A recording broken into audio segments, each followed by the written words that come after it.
Assalamualaikum warahmatullahi wabarakatuh. Salam damai dan bahagia. Perkenalkan, saya Jumriati, calon guru penggerak dari Kabupaten Goa. Saya akan berbagi aksi nyata kepada rekan-rekan sekalian tentang pembelajaran sosial emosional yang terintegrasi dengan pembelajaran berdiferensiasi. Pembelajaran ini dilaksanakan secara virtual. Selamat menyaksikan. Bismillahirrahmanirrahim. Assalamualaikum warahmatullahi wabarakatuh. Gimana kabarnya semua hari ini anak-anak? Waalaikumsalam warahmatullahi wabarakatuh. Baik, alhamdulillah. Oke, alhamdulillah ya. Baik. Oke Rafli.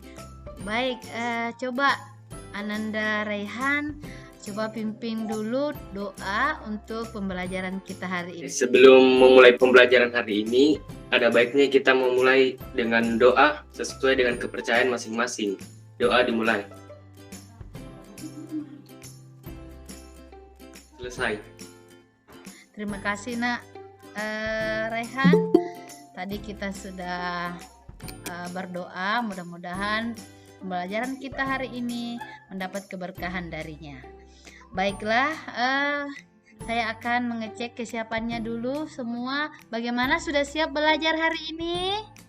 Sudah siap? Alhamdulillah sudah siap. Banyak 6 orang ya yang tidak hadir ya. Ya, mungkin ada kendala jaringan mungkin ya teman-temannya itu sehingga tidak bisa bergabung. Dan bagi yang sakit, mudah-mudahan cepat sembuh ya. Kita doakan bersama ya. Baik, anak-anakku sekalian, sekarang sebelum kita mulai pembelajaran hari ini, kita akan bermain games dulu. Oke, siap ya? Kalau saya bilang kalau kau suka hati bilang siap-siap ya. Kalau kau suka hati bilang merdeka ya, bilang gitu ya. Oke. Kita mulai gamesnya ya. Oke, mau saya mulai ya. Kalau kau suka hati Kalau kau suka hati bilang merdeka. Bilang siap. Kalau kau suka hati bilang merdeka.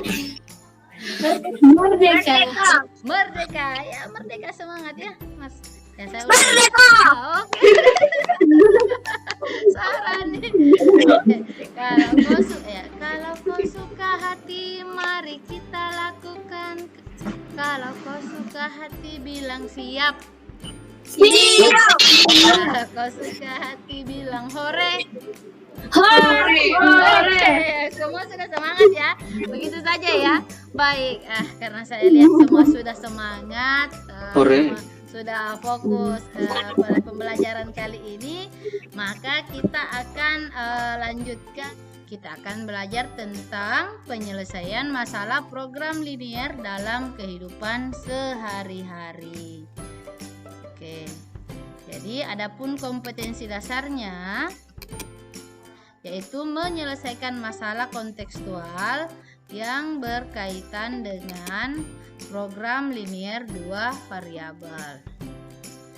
Jam pembelajarannya ya. Jadi pertama, melalui kegiatan mengamati permasalahan, siswa dapat menyusun model matematika dari masalah program linier dengan kreatif. Yang kedua, melalui secara kolaboratif dan seterusnya ya. Nah, silahkan perhatikan ilustrasi permasalahan berikut. Semua sudah memperhatikan ya? Oke, seorang pedagang mempunyai dagangan sabun merek A dan merek B.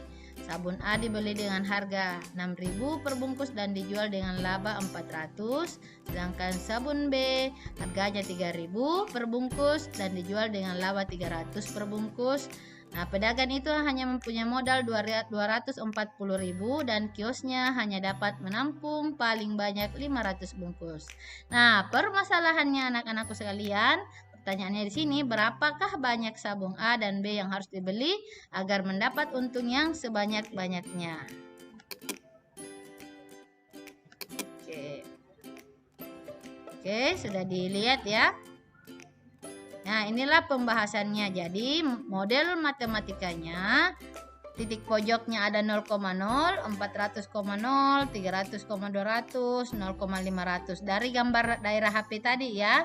Nah, diperolehlah, kita bandingkan lagi nilainya. Paling tinggi di sini nilainya berapa? Coba. Yang paling tinggi nilainya berapa? 180. Iya betul, 180.000. Karena yang dicari adalah keuntungan maksimum, berarti yang keuntungan maksimumnya adalah berapa?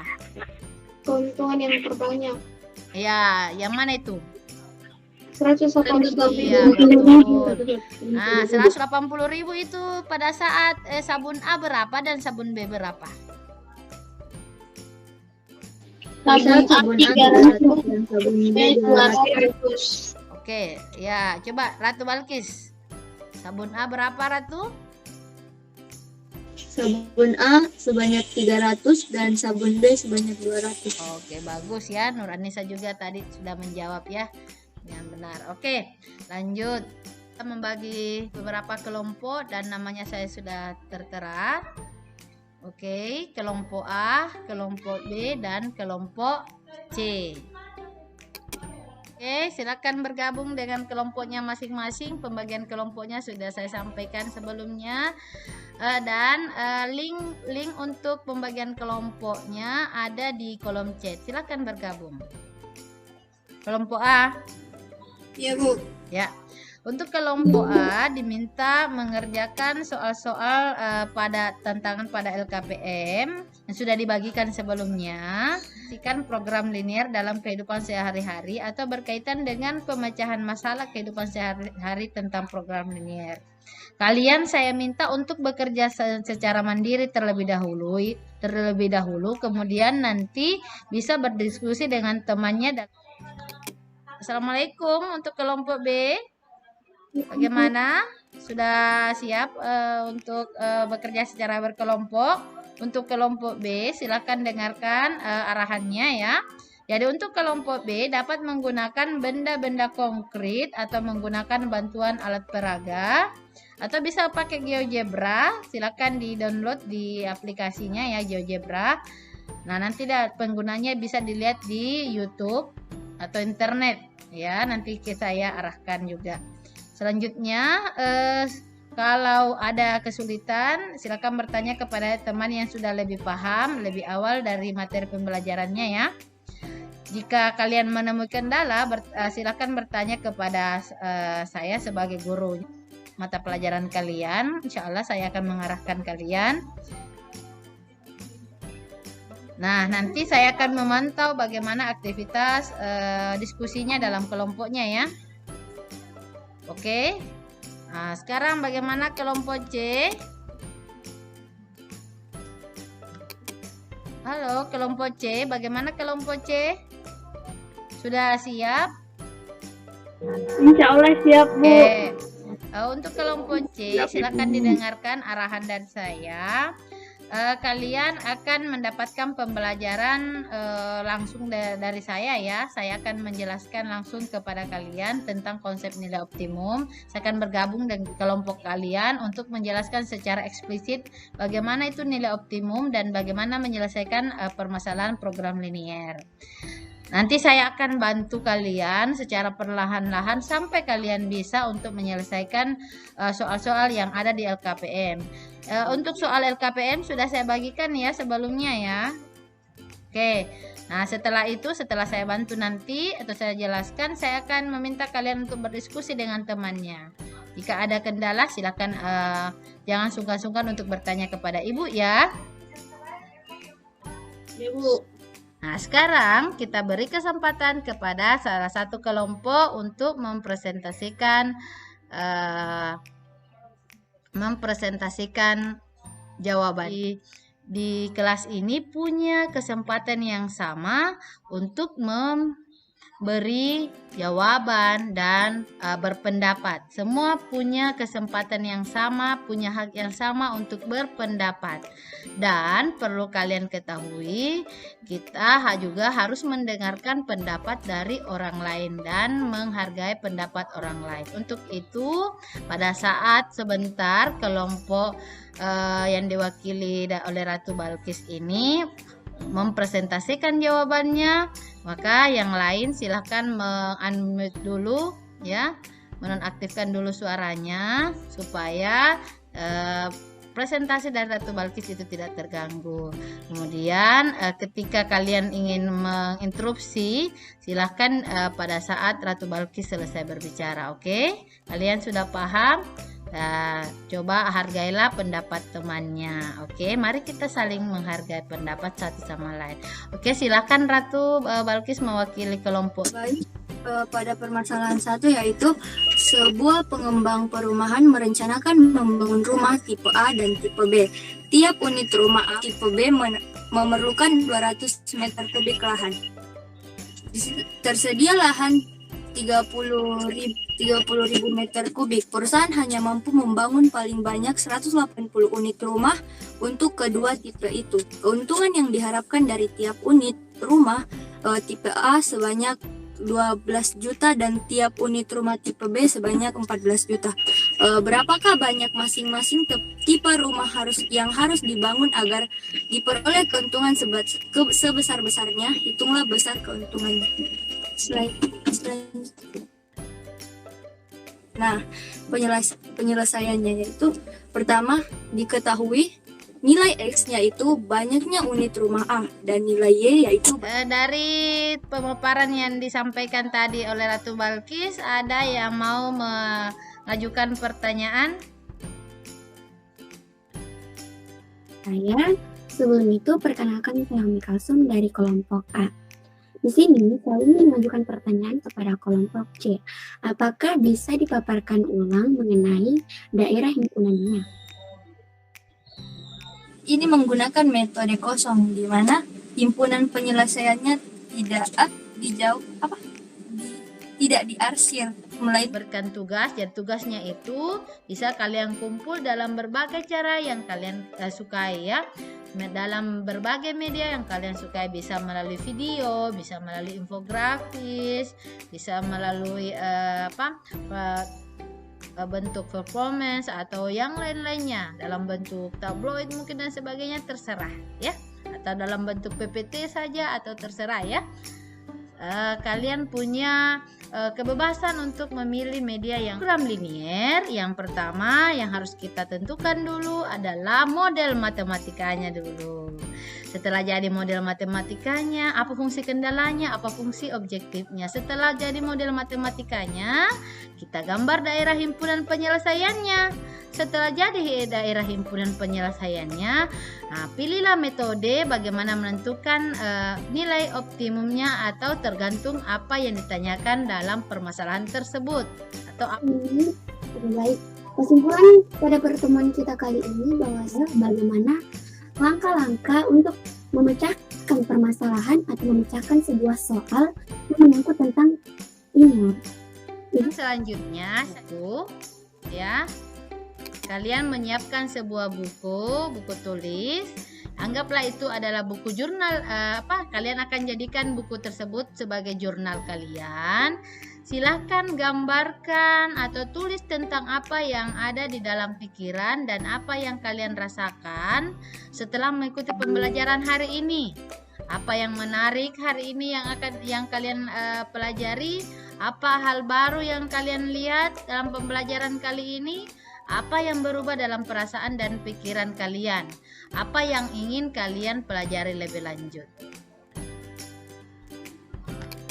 Oke, di pertemuan minggu depan kita akan mengadakan ulangan harian. Kalian siap-siap ya untuk mengikuti ulangan harian. Bagaimana kalian sudah siap? Jangan lupa dipersiapkan. Mudah-mudahan pembelajaran kita hari ini bisa bermanfaat bagi kita semua ya, nak ya. Dan tetap semangat ya. Jangan lupa tetap jaga kesehatannya masing-masing. Mudah-mudahan kedepannya pembelajaran kita bisa berjalan lebih baik lagi. Oke? Assalamualaikum, tetap semangat ya. Ya Bu, waalaikumsalam. Ibu, waalaikumsalam.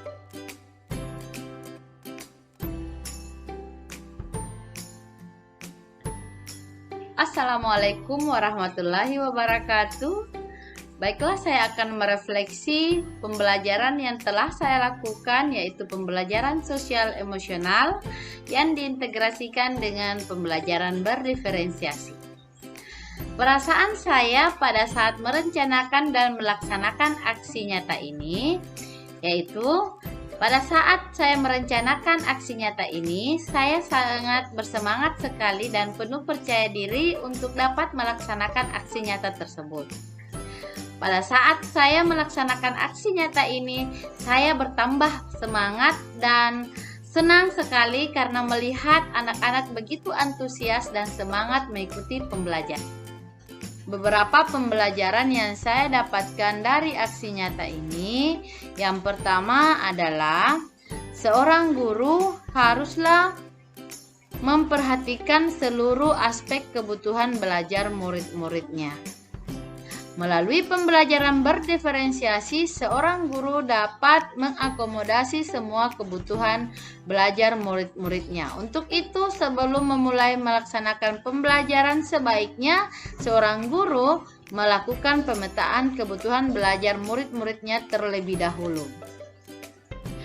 Hal ini tentunya menjadi jawaban terhadap apa yang telah saya lakukan sebelumnya. Yang saya lakukan sebelumnya itu saya hanya menggunakan satu model pembelajaran saja untuk murid-murid saya, sehingga pembelajaran yang saya lakukan hanya dapat mengakomodasi sebagian kebutuhan belajar murid-murid saya.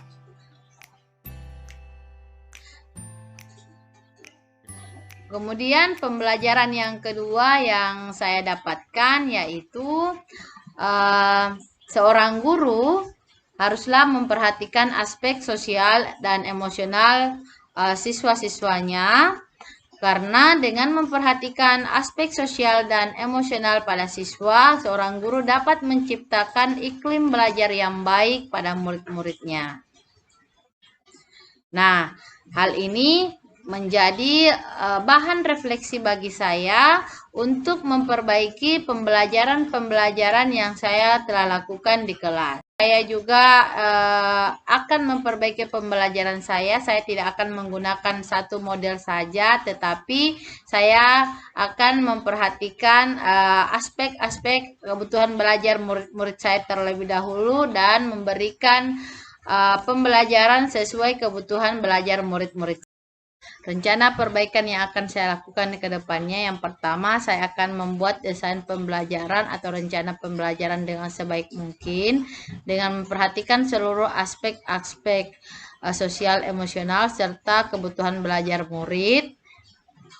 Yang kedua, saya juga akan melaksanakan pembelajaran dengan melakukan perencanaan waktu dengan matang. Kemudian saya juga akan membuat rencana-rencana pencegahan terhadap resiko-resiko pembelajaran online, ya, seperti terkendala jaringan dan sebagainya.